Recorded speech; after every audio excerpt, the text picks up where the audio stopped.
في الشباب.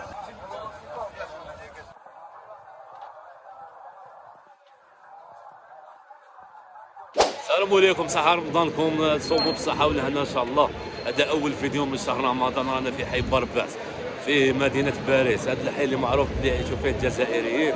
تبعوا معنا نديروا الفيديو كاع ونشوفوا الاجواء كيف راه.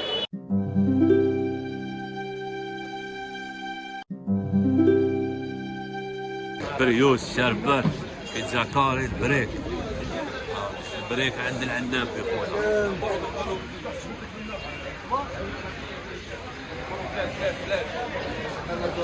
السلام عليكم.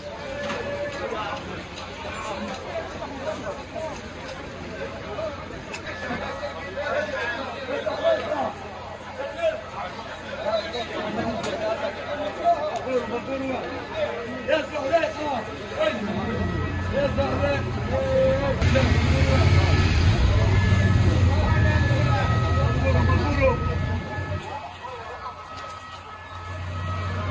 برباس تحولت لسوق الاكلات الشعبيه الجزائريه. كلش راهو هنايا، السلابيه، المقروط، الشربه، الشربات، كاع الاكلات التقليديه كاع راهي هنايا. نروحوا نشوفوا بالهيك قبل الفطور كاع يهبطوا يقضوا. تعرف الواحد يشري الشربه تاعو، يشري اللي متبادلوا في رمضان.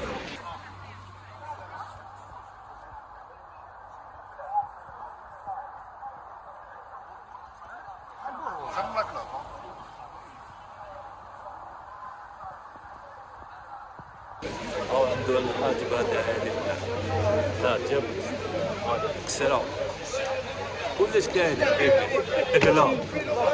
دقلا تاع الجزائر هذه، دقلا جزائرية ما شاء الله. السلام عليكم. سلام خويا العزيز. في تيك توك هذه. يوتيوب خويا، يوتيوب. السلام عليكم خويا العزيز. عندنا ديك الشابه لهنايا وكار دي بسكرا روغارد لهنايا.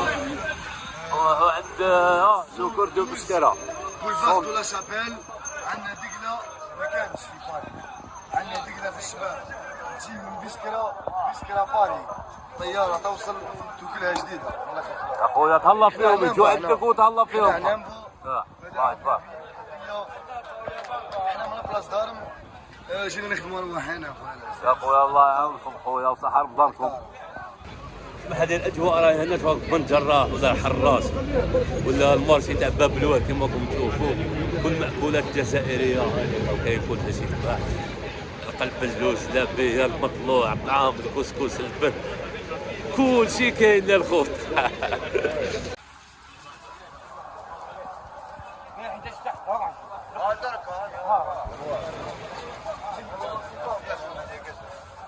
ايش نسينا؟